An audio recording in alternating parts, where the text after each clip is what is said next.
नमस्कार सभी को। आज हम बात करेंगे कि कैंसर आखिर क्या होता है। कैंसर हृदय रोगों के पश्चात विश्व में अधिक मौत होने का दूसरा प्रमुख कारण है। मानव की औसत आयु बढ़ रही है, प्रदूषण बढ़ रहा है, दूसरी तरफ लोगों के अंदर सिगरेट, तंबाकू और शराब है, उसके बढ़ता शौक है। तो इन सभी के कारण से जो कैंसर का प्रकोप है वो बढ़ रहा है। कैंसर एक भयानक रोग माना जाता है। आधुनिक निदान उपचार के द्वारा लगभग 50% कैंसर ग्रस्त रोगियों का उपचार संभव है।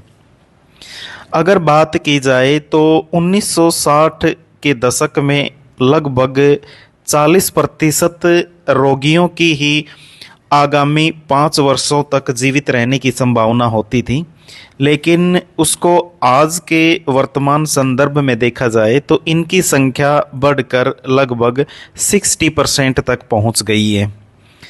पर हमारा देश इस मामले में अभी भी काफ़ी पिछड़ा हुआ है, क्योंकि जो जागरूकता का अभाव है या फिर निदान या उपचार की सुविधाओं का हर जगह उपलब्ध न होना, गरीबी, ये आदि कई ऐसे कारण हैं जिनके कारण से देश में जो कैंसर है उसके निदान में देरी होती है, उसका पता लगाने में देरी होती है। और निदान अगर देर से होगा तो उसका उपचार है वो भी संभव नहीं हो जा पाता है और रोगी की मृत्यु हो जाती है। वैसे भी देखा जाए तो कैंसर का जो उपचार है वो काफ़ी जटिल और महंगा है और यह सभी जगह उपलब्ध नहीं है। कैंसर रोग का जैसे ही पता लगता है तो उस व्यक्ति को, उसके परिवार के लिए ये सबसे दुखद घटना होती है। ये मानो कि उनको सदमा सा लगता है। जीवन और स्वयं के प्रति उनकी सोच ही बदल जाती है। उनका जो सेल्फ कॉन्फिडेंस है, आत्मविश्वास है, वो डगमगा जाता है। स्वयं और परिवार की चिंता होती है। परिजनों की, नाते रिश्तेदार जो भी होते हैं, दोस्त होते हैं, सहकर्मी होते हैं, उन सब का व्यवहार बदल जाता है। कैंसर बहुत पुराना रोग है और कैंसर का मतलब होता है कर्क, यानी कि केकड़ा, क्योंकि कैंसर केकड़े के समान ही हमारे शरीर में रेंग रेंग कर बढ़ता है। कैंसर का रोग शरीर के किसी भी अंग को अपनी चपेट में ले सकता है। कैंसर में जो हमारी बॉडी के अंदर जो सेल्स होती हैं उनका स्वरूप है वो बदल जाता है, उनकी संख्या है वो बढ़ जाती है और जो ये सेल्स हैं वो बहुत ही अनियंत्रित ढंग से, अनकंट्रोल्ड रूप से डिवाइड होने लगती हैं और ये कोशिकाएं ट्यूमर का रूप ले लेती हैं। कैंसर की दूसरी विशेषता है कि यह आसपास के जितने भी टिश्यूज होते हैं, लसिका होती हैं, जो ब्लड होता है, उनके माध्यम से ये अन्य अंगों को भी प्रभावित करता है।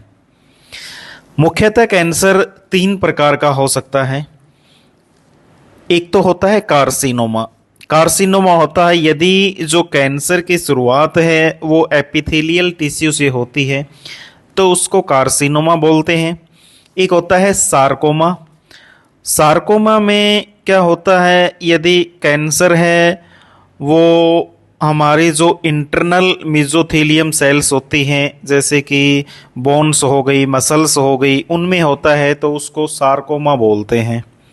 और जब कैंसर हमारे ब्लड में, यानी कि आरबीसी में, रक्त, रेड ब्लड सेल्स हैं, लाल रक्त कणिकाएं हैं, उनके में होता है तो उसको ल्यूकीमिया बोलते हैं। और जब ये लिम्फ नोड में होता है तो उनको लिम्फोमा बोलते हैं।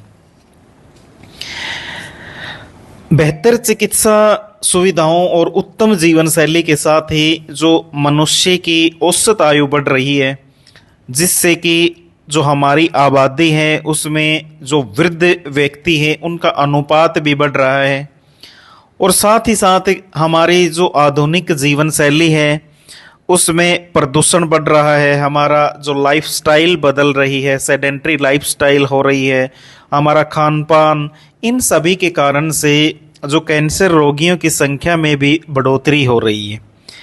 इसके लिए न केवल हमारा खान पान बल्कि हमारी लाइफस्टाइल, हमारी दिनचर्या, भोजनचर्या सब कुछ इसके लिए जिम्मेदार हैं। 1990 के दशक तक जो कैंसर रोगियों की संख्या है और अब तक बढ़ करके वो अगर सरकारी आंकड़े देखे जाएं तो उनके अनुसार ये बढ़ करके लगभग 16 लाख हो गई है। लेकिन ये सरकारी आंकड़े हैं।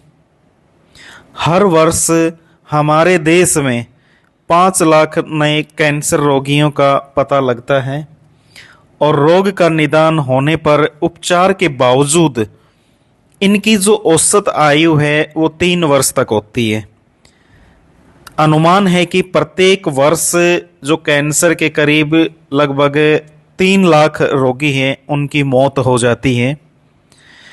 और बात करें तो पुरुषों में ये सबसे अधिक मुंह में, फेफड़ों में और जो प्रोस्टेट ग्लैंड है उसमें अधिक होने की संभावना होती है, जबकि महिलाओं में ये गर्भाशय में और ब्रेस्ट कैंसर होने की संभावना सबसे अधिक होती है। धन्यवाद।